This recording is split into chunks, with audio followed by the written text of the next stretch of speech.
Então, pessoal, vamos lá para o nosso podcast aí dessa semana. E aqui a gente vai falar sobre a questão de informação, né? Que é um dos tipos de alimento que a gente tem. Por isso que eu coloquei do título aí, né? Dieta de informação. E eu quero começar falando assim sobre o que me deu o insight de fazer esse encontro. É o seguinte, certo dia, um grande amigo meu, irmãozão mesmo, ele foi e me mandou um vídeo do Olavo e tal, falando sobre a questão de educação e sobre a questão política, né? Naturalmente ele tem um posicionamento de direita, é um vídeo longo e tal, eu assisti uma das coisas principais que eu peguei, né? E toda vez que eu vou consumir algum conteúdo eu fico pensando assim, o que é a principal mensagem que eu tenho que pegar aqui, né? Então assim, essa é uma dica, né? Antes de a gente assistir qualquer coisa, a gente já tem a intenção de absorver alguma informação relevante, né, para a gente poder sintetizar isso ao final. E o que foi que eu vi lá? Porque ele falou aqui muito da questão que a gente tem de educação e dos posicionamentos de direita ou de esquerda, né? Vem culturalmente, mas ele falou uma coisa que eu nunca tinha visto, que era que os jornalistas são os principais educadores, né? Eu nunca tinha parado para olhar por essa ótica. Porque ele falou assim, o que é veiculado nas grandes mídias, né? Hoje cada vez vem mudando, a internet vem, né, deixando isso um pouco diferente, porém muito na televisão, né, nas rádios, né, nos jornais, faziam justamente os jornalistas. E por que os jornalistas eram os principais a fazerem essa educação?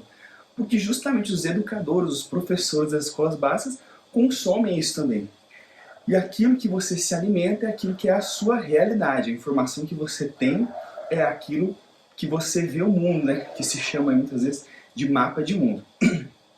Esse amigo mandou pra mim, e aí eu falei pra ele, olha, eu concordo com muita coisa que foi dita, mas eu fico parando pra pensar. Porque assim, a pessoa, né, fala super bem, tem uma série de dados, e falou de vários dados históricos, e eu já parei pra pensar assim, se a gente pega a história não é sempre interpretada por quem está contando ela, não existe sempre um viés de informação, a história não pode ser modificada. Eu falei assim, tudo bem que quem está falando dentro de um posicionamento que me agrada por alguns fatores. Mas será que isso é verdade? Será que quem tem um posicionamento diferente do meu, político, também não tem vários indicadores óbvios que aquilo ali é o melhor? Porque eu sinceramente não sei, né, o que é a verdade. Eu fui e perguntei para esse amigo meu, falei, cara, para você, o que é a verdade? Como é que você sabe que esse vídeo ou qualquer coisa que está sendo mandada é a verdade? E ele me falou, olha, se você tem informação, com informação você consegue ter senso crítico. Aí eu falei para ele, não, eu concordo, que quanto mais a gente estuda, mais a gente se aperfeiçoa, mais dados a gente tem, a gente vai ter um filtro melhor. Não quer dizer que a gente não vai ser manipulado. E quanto mais passa o tempo eu vejo que a gente é manipulado de N formas diferentes, né? Aí eu falei, não, então eu concordo, que para eu conseguir avaliar melhor o que é a verdade, eu tenho que ter mais informação. Para ter mais informação, uma coisa importante é eu preciso consumir conteúdos daquilo que eu discordo, daquilo que não me agrada. Né? Para que aí sim eu possa ver pelo ponto de vista do outro. Né? Ter um pouco de empatia também, porque as pessoas querem defender só o seu lado. Aí entrando nessa questão da política, então eu teria que ver posicionamentos de direita e posicionamentos de esquerda. Para ter essa informação, para conseguir ter um senso crítico um pouco maior. Mas qual que é o ponto que eu quero chegar? Será que mais informação é melhor? Que eu acho que não, que pensa o tamanho de tempo empregado que vai ser utilizado para conseguir realmente obter informação de ambos os lados, para daí sim a gente conseguir fazer um filtro e ter um senso crítico melhor quanto a isso. Eu acho que esse tempo, né, é uma opinião minha, pessoal, pode ser muito melhor empregado para desenvolver outras habilidades. Que lembra, a gente não tem recursos reduzidos, recursos limitados, na verdade. Então eu não posso pegar e empregar tudo para ver esses pontos.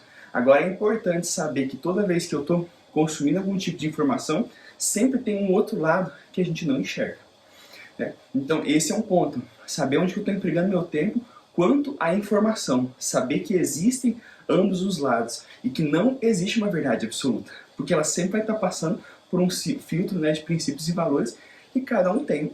É aquilo. Será que uma pessoa que discorda totalmente de mim, se eu tivesse passado pelas mesmas experiências, pelo mesmo convívio, pela mesma vida da pessoa, seria óbvio pensar como ela, né? O negócio é que a gente quer impor para o outro o pensamento dentro do nosso mapa de mundo, né? Da maneira que a gente enxerga. Então, informação demais é ruim, porque te toma tempo, pode te trazer, inclusive, confusão, né? Então eu concordo que é isso. Não é a questão de sempre mais é melhor. Informação a gente precisa limitar. E informação é um tipo de alimento, né? Então vem um questionamento assim, qual que é o tipo de informação que você está se alimentando? Será que ela realmente são coisas que te levam a fazer mudança? E aí eu vou contar aqui um exemplo, né, de uma paciente que eu atendi no hospital, que ficou claro, evidente para mim, a importância da gente fazer dieta de informação. O que quer dizer? Tem coisas que a gente precisa realmente restringir. Por exemplo, essa questão da política, né? A gente sabe a quantidade de discussões que se tem, ninguém entra no consenso, as pessoas brigam por isso, amizades, famílias. Olha a quantidade de coisas ruins que acontecem por causa de brigas ideológicas e cada um, na verdade, quer impor o seu ponto. Sendo que, na verdade, muitas dessas informações são informações superficiais, são, na verdade, notícias. São coisas que pegam e passam, né? Em vez que isso podia estar sendo empregado de uma maneira melhor, né? Então, essa paciente, o que aconteceu? Ela chegou no consultório e tal, ia fazer uma cirurgia, né? Era a segunda consulta dela, e ela já tinha feito um enxerto ósseo grande antes, com outro colega. Aí ela já chegou reclamando no consultório, ela falou, não, porque essa cirurgia agora vai ser ruim, né? Vai doer demais e tal, porque eu já fiz a outra que era ruim. Eu falei pra ela, não, essa cirurgia é muito mais simples, vai ser muito mais fácil de fazer. Assim, você já vê que ela era uma pessoa totalmente negativa, sabe? E ela falou assim, porque eu paguei caro nessa questão desse material, não sei o que. Aí eu falei pra ela assim, aí ela começou a reclamar, né, do valor, e falou assim, não, porque aqui no hospital, né, que era das Forças Armadas, né, então ela tinha um direito lá, eles pagam só a questão do material, mas não pagam mão de obra e tudo, né. Aí eu expliquei pra ela, olha, a grande vantagem que que ela falou assim, aqui demora demais. Eu falei, tem uma parte burocrática, tem um processo para ser seguido, tem que fazer uma triagem, encaminhar, esperar um tempo, passar pela triagem de novo, marcar consulta, depois ir a cirurgia. Demora mais que o consultório privado. Mas eu falei pra ela, olha, mas é muito mais barato.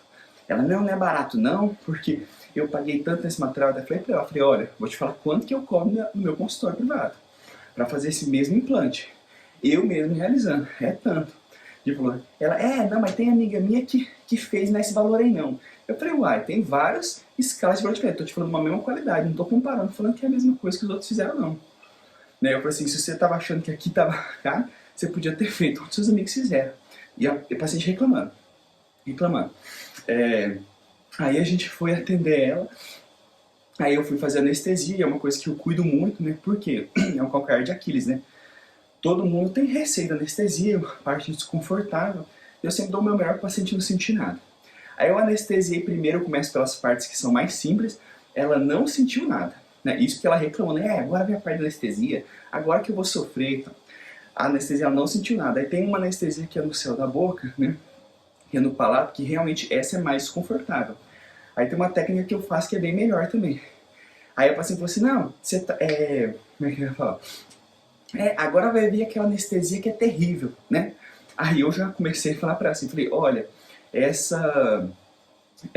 já que você tá falando isso aí, eu vou pegar e vou fazer a anestesia a direta mesmo, porque eu ia fazer uma diferente, mas já que você tá crente, né, até agora eu não conquistei a sua confiança, que eu fiz as outras duas e você não sentiu nada, eu vou fazer direto essa outra. Ela, porque você não tem dó de mim não? Eu falei pra ela assim, tem compaixão, dó não. Dó é quando eu acho que você é uma coitadinha que eu não queria estar no seu lugar. Compaixão é quando eu entendo a sua dor e por isso eu faço algo para melhorar, como eu estou fazendo agora, que eu estou anestesiando e você nem está sentindo. Ela, sério e tal. Aí, beijo, né? Aí eu fui fazer umas complementações e ela estava assim, enrugando a testa, né? Aí eu falei para ela, cuidado que daqui a pouco você continuar contraindo esse tanto da testa aí, que já não está sentindo nada, a gente já fez os testes, que a anestesia pegou e tudo. Você daqui a pouco vai precisar, além do implante, vai precisar de um botox. Aí ela, eu tô uma velha mesmo de 80 anos, tá? Ela tem uns 40 anos, né? Eu tô uma velha mesmo de 80 anos. Eu falei, se você tá falando isso, quem sou eu pra negar? Ela, você não pode falar isso não. Eu falei, se você tá falando eu vou negar, você é o que você acredita ser. não, você tinha que falar tal e tal coisa. Eu falei, não, isso é o que você espera. E quando você faz esse tipo de comentário, você está esperando que eu respondesse para você diferente. E aí, beleza, eu tô lá esperando assim, fazendo. Então veja que a paciente, aquela paciente, como é que fala assim, na espiral negra, né? Ela vinha com várias reclamações, por mais que a gente foi dando vários motivos, cuidando dela e tudo, ela continuava. Eu vou chegar já na conclusão onde eu queria passar pra vocês, né?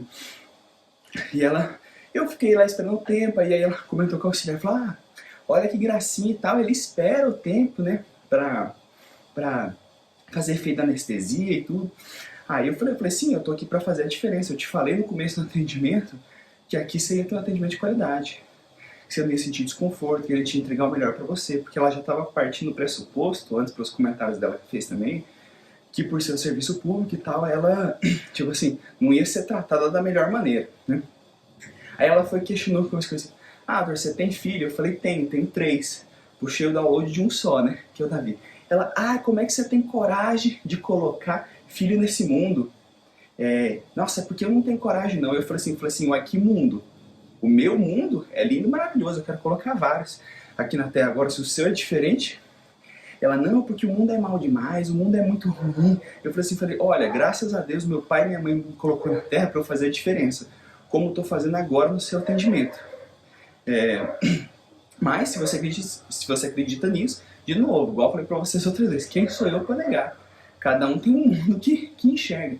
Porque eu só tive de colocar um, porque as famílias são desestruturadas.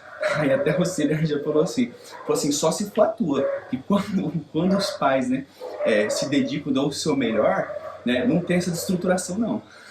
Então foi o auxiliar também batendo junto.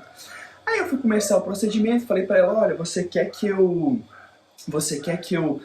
cante uma música e tal, bote uma música pra tocar e tal? Eu sempre dou essa opção pros pacientes. Ela, não quero música não. Eu achei estranho, né, porque geralmente o paciente quer música pra não ouvir barulho instrumental, essas coisas. Aí operou super rápido a cirurgia e tal, finalizei, deu tudo certo. Aí eu fui e comentei com ela. Falei, como foi bem rápido, falei pra ela assim, pra poder começar lá, eu já vi que você terminou. Eu falei assim, tá vendo? Olha como é que foi fantástico esse atendimento. Né? Só não foi melhor porque a gente não tava ouvindo uma música aqui cantando, né? Aí ela falou assim, não, eu vou te contar o porquê que eu não quis ouvir a música. Porque tem um seriado tal, você já assistiu? Eu falei, não. Ela falou assim, tem um seriado tal que é um enfermeiro, e aí ele é assassino. E aí toda vez que ele vai matar alguém, ele fica ouvindo uma música. Aí eu falei pra ela assim, olha, se eu soubesse que era esse o bloqueio que você tinha com a música, eu tinha feito questão de te operar assoviando só pra te desbloquear disso aí. Ela, não, mas eu fico com medo demais. Eu falei assim, também, aí por isso que você vê o mundo do jeito que você vê, porque você fica consumindo esse tipo de conteúdo, assistindo esse filme. Ela, você não gosta de filme de terror não? Eu falei, não, eu quero assistir as coisas que me fazem bem, não as coisas que me dão medo, que me deixam angustiado. Ela, não, mas eu assisto para saber assim, o potencial de maldade do ser humano, para daí sim eu poder me prevenir. Aí eu falei, por isso que você só consegue enxergar a maldade no ser humano. Agora tá tudo certo, agora eu entendi por que você reclamou tanto, você reclamou aqui. Aí beleza, entendi ela, então. Aí no final que veja, foi, né, que eu ainda encurtei, porque tinha mais coisa, né. Foi o tempo todo assim, ela falava e a gente faca usada, né. Aí no final ela super agradeceu, veio na outra consulta, falou, não, vocês são os anjos, não sei o que, assim, várias coisas nesse sentido, né. Que daí eu também não tem muita moral não, né, que é aquela história assim, né. Elogio ou crítica, né, principalmente elogio, porque todo mundo acha que elogio é uma coisa boa, a gente pode até falar disso no segundo momento, né. Elogio ou crítica a gente não come, a gente só cheira, entendeu? Não dá pra levar pro coração, nenhum dos dois. Eu falei assim, então eu fiquei muita graça com ela, terminei, falou, você tá liberada, pode ir, e beleza. Mas o que isso reforçou pra mim? Cara, por que aquela paciente era uma pessoa negativa, reclamona, aborrecida, não via nada de positivo, e ainda via maldade no outro? Porque a realidade que ela criou, as informações que ela consome, gera isso para ela. Então vamos voltar lá no início. A gente se alimenta de determinadas informações. A gente não tem tempo para ter todas as informações e saber o que é a verdade. O que quer dizer? A gente sempre vai estar sendo manipulado pelos outros, por nós mesmos, né? Então a gente tem que ir lá abrir mão dessa questão de ter a razão, de saber tudo, saber que a gente realmente vive num mundo diferente, cada um vê o mundo de uma maneira totalmente diferente.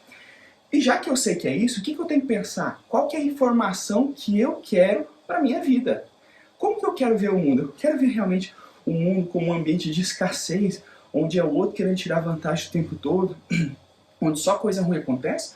Ou eu quero ver um mundo de prosperidade, de abundância, de pessoas boas, de felicidade, de desfrute, de estar com a família, né?